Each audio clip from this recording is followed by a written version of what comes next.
there is ECL. I'm urging the police to please help us apprehend anybody who is using such a vehicle. As we already know, us as Patriotic Front, we respect the three wings of government, which is the judiciary, the legislature, and the executive. The legislature through Parliament have already ruled on the floor of the House that using a vehicle with no number plate, you put a number plate like ECL, CK, HH, is not allowed by the law in Zambia. And why should people be always talking about the police? Honorable Stephen Kampion, who is a member of Central Committee and at the same time Minister of Home Affairs, is not only Minister for the police, he's a Minister for Immigration, he's a Minister for Prison Service, he's a Minister in other departments.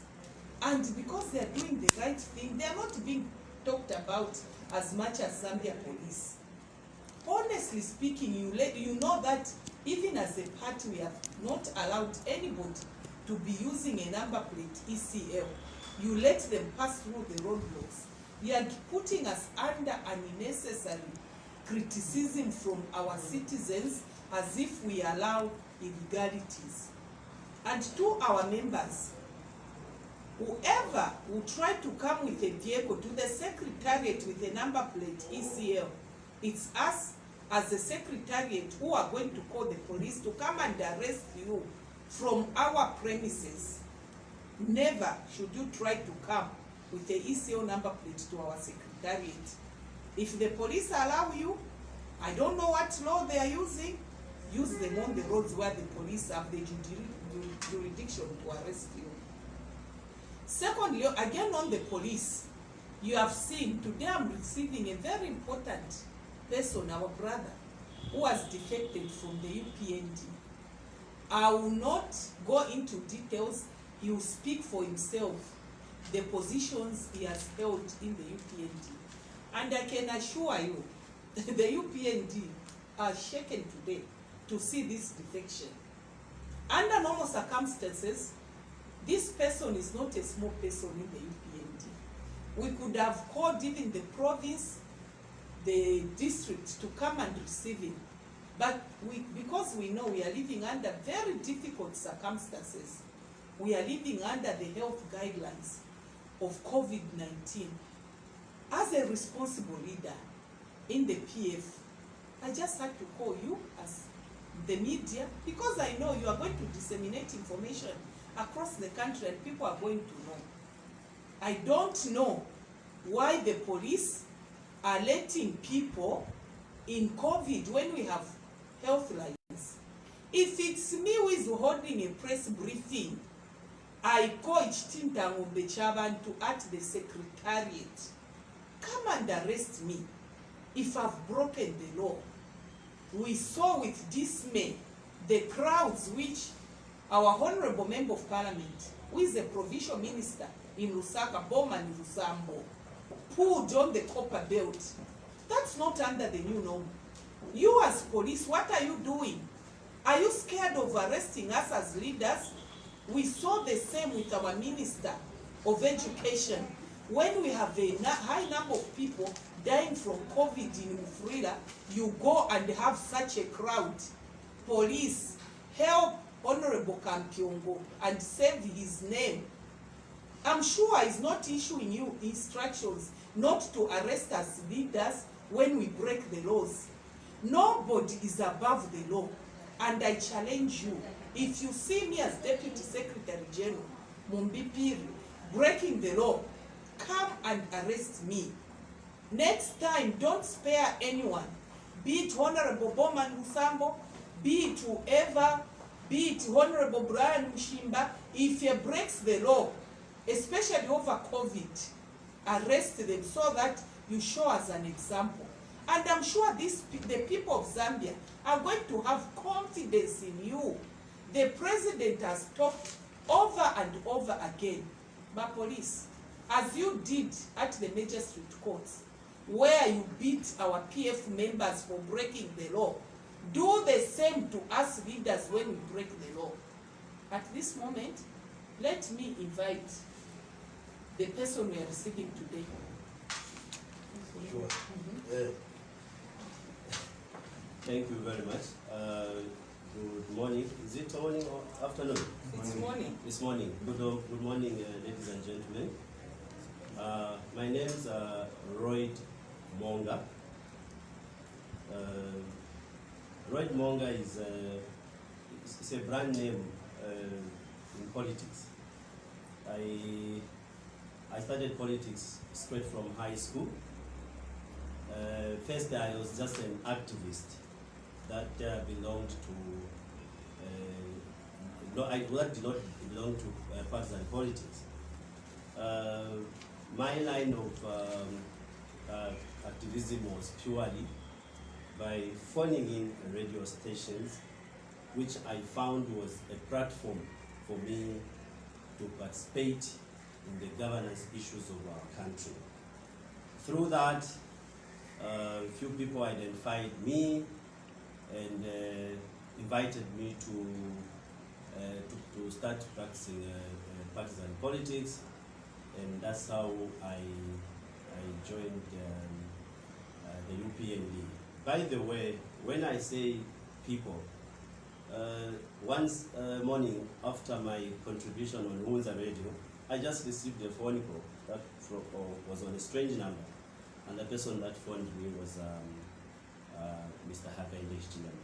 He introduced himself and went on to encourage me that he has been following my contribution and the views that I espouse, my activism. And he invited me if I could go to his house so that together we can plan how best I can be more useful in the political atmosphere and the life of our country, which I did. I looked for his house. That time he was still in Kabongo. That was the beginning of my political journey on the path of the UPND. I formulated a number of callers, which we ended up calling the Sky Forum. We even ended up coming up with a committee. That committee, we would, from time to time, because we needed to share an agenda that was common from all of us, we needed to advocate a certain line of advocacy in our politics. And of course, it was to sell the UPND, which at that time didn't enjoy enough media coverage from mainstream media. So we found a radio platform as a platform enough for us to advance the cause of UPND. Within that framework, we were busy anyway. Part of the conflict, my victim was my mother here. She was member of parliament from Nali, and she's a victim of my brutal political activism. We were at each other's neck anyway. Up until UPND and PF formed an alliance. That's when we turned down and we reconciled. Later on, she became my mother. At a time, she was arrested with Honorable Jenny Gapata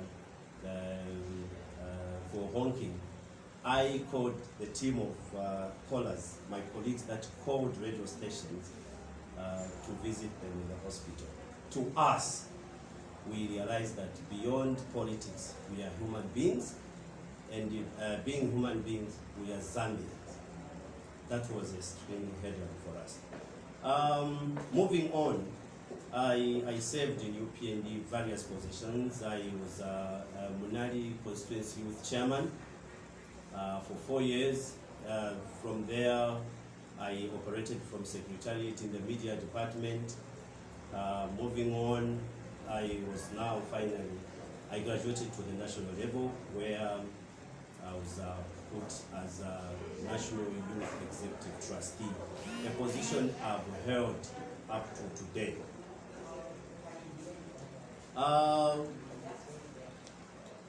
My reasons for leaving UPND are very clear. I have decided to practice politics of development. I've been with UPND for 17 years. During these 17 years, it's not a 17 years of happiness or smiles. It was 17 years of heavy sacrifice. We were just a small party that time that had lost members of parliament from the numbers that Anderson Mazoka left to 19 only in Southern Province.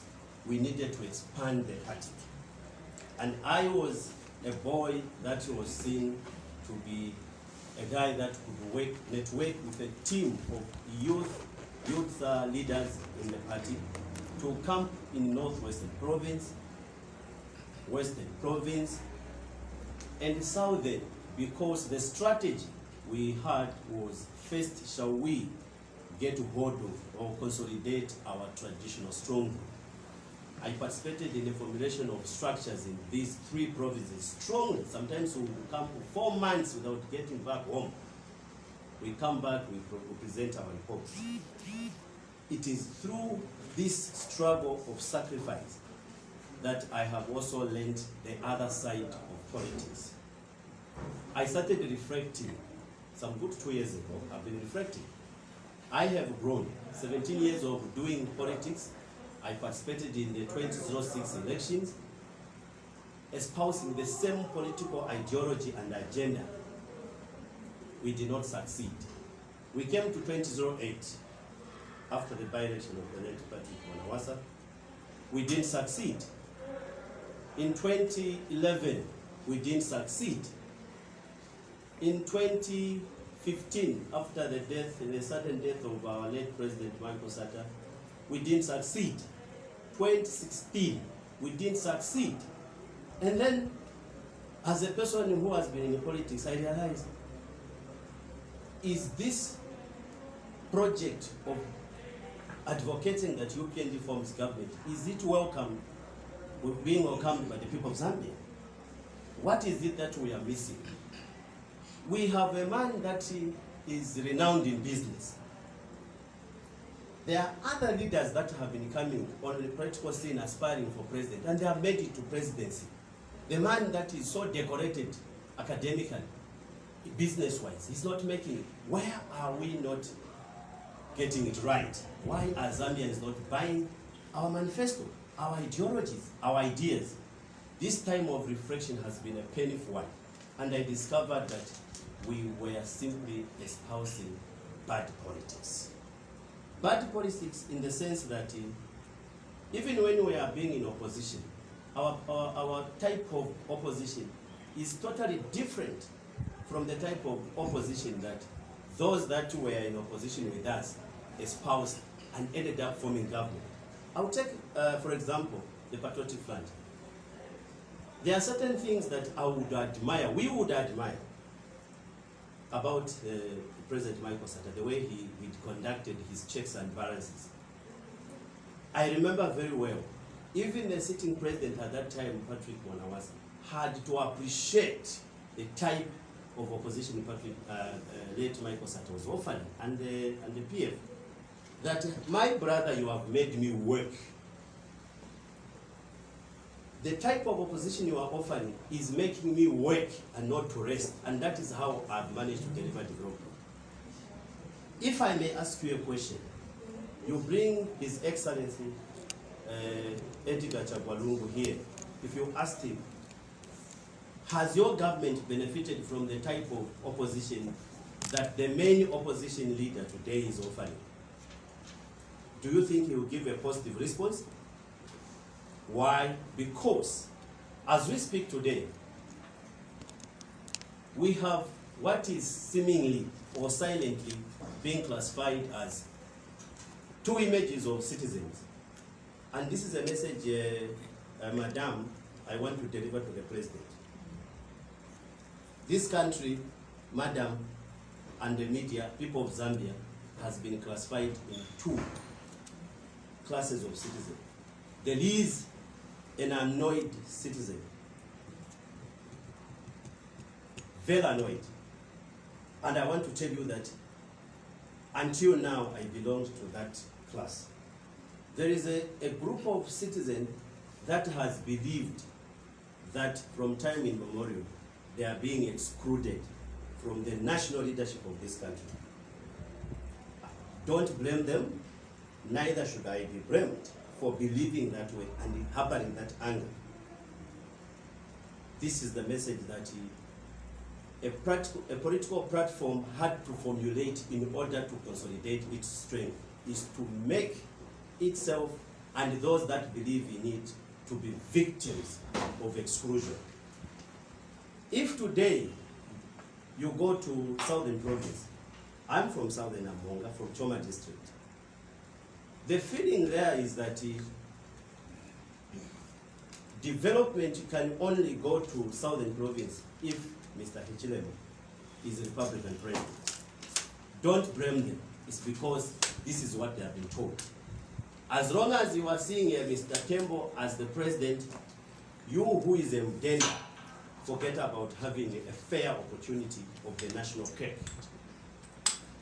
This has extended to withholding elected members of parliament from interacting with the government, because the message being espoused there is that as long as it is not the UPND government, any other government is not yours.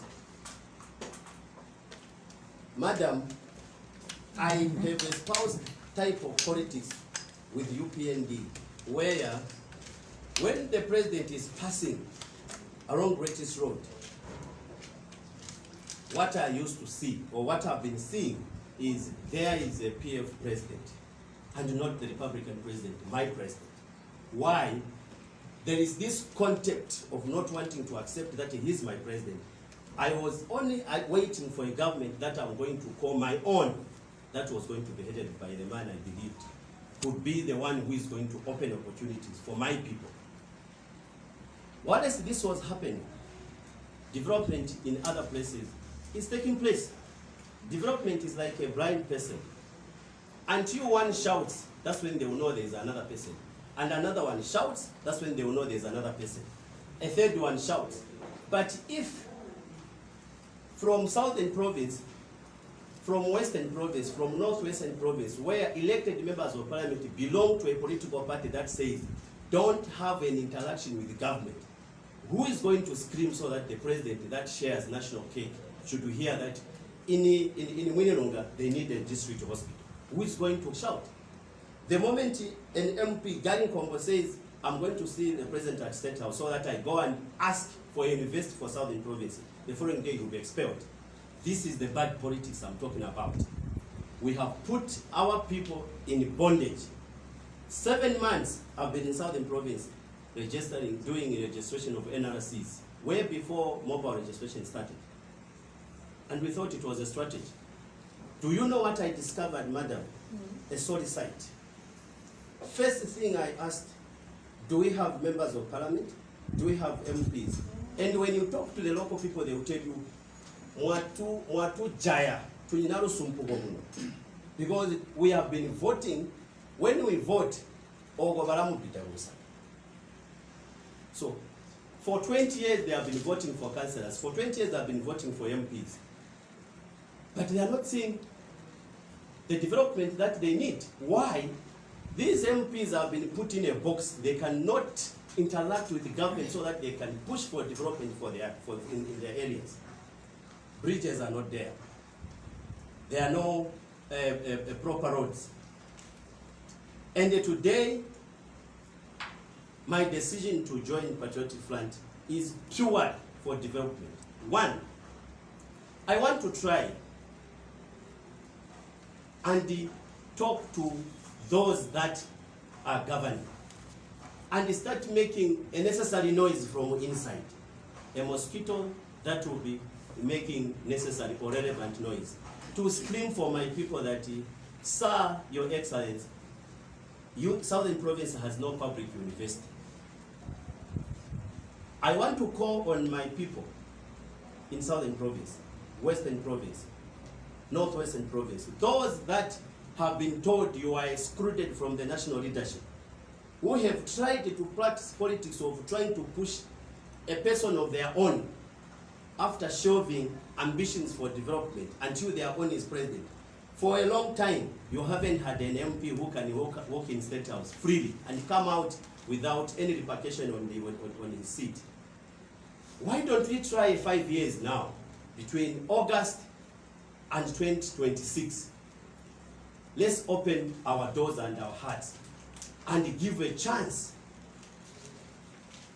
to the ruling party so that we enhance and expand our communication levels with the bakers of bread, so that equally on our side we can have a share. Why don't we try? We have tried to advocate a certain bad politics or bad ideologies of politics. Why don't we try this time around? We start talking to the party that is currently ruling, so that through that interaction with them, when they come to talk to us, let's give them a platform. Let's give them a chance to talk to us. Let's hear their views. Sometimes we'll be complaining about development not being there. It's because they don't know that we are in need of those things.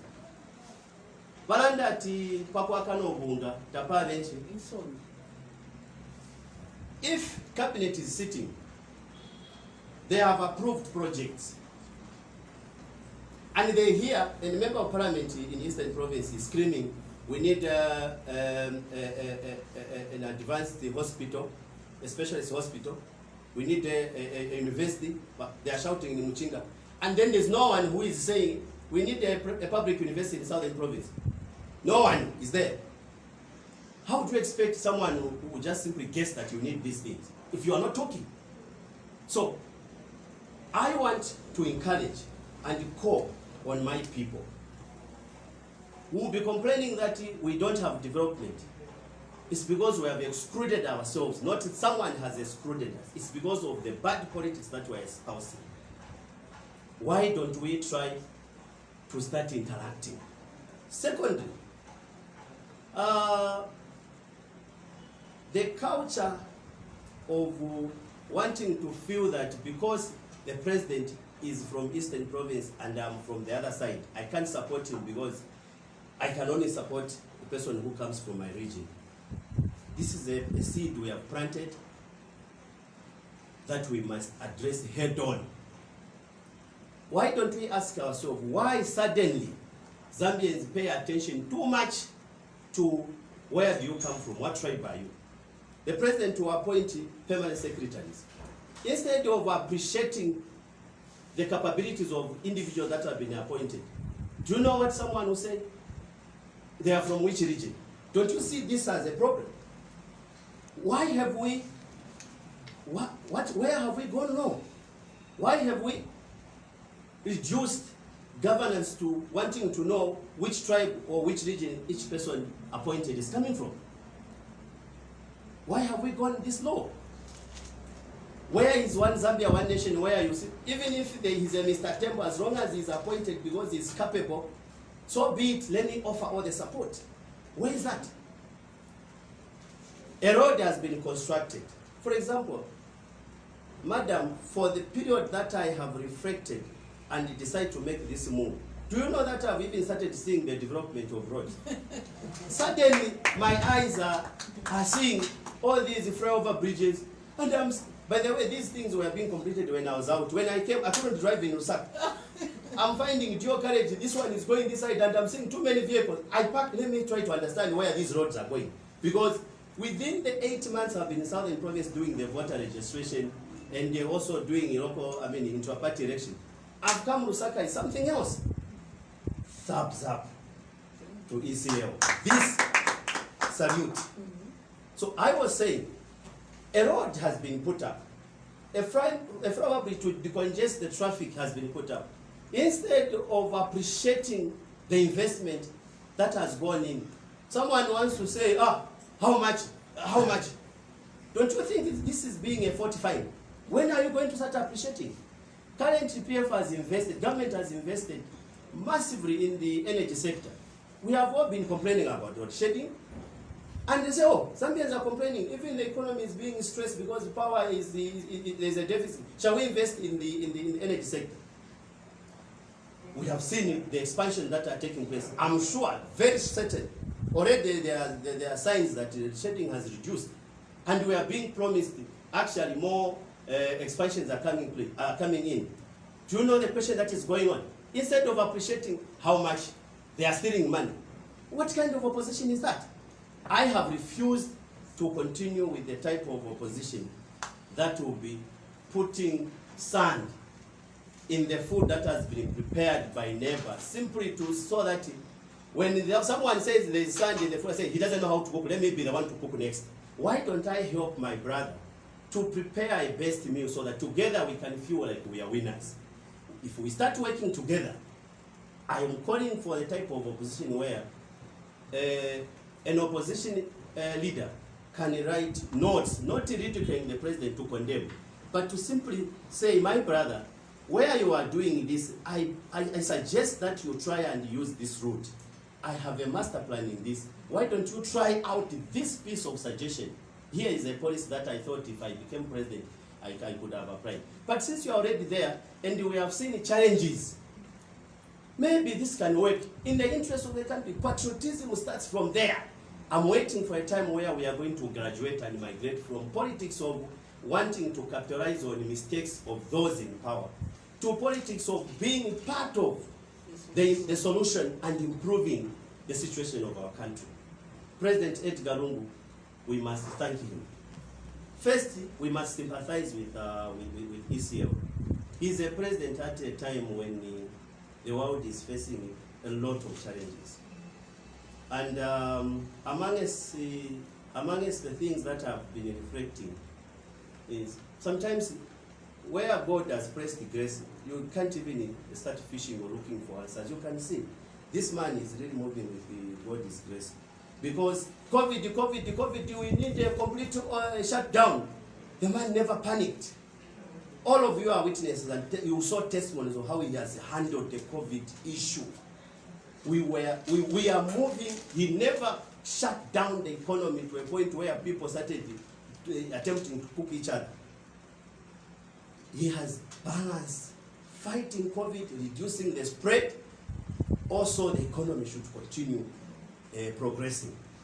Excellent. How much more can we ask? How much more can we ask?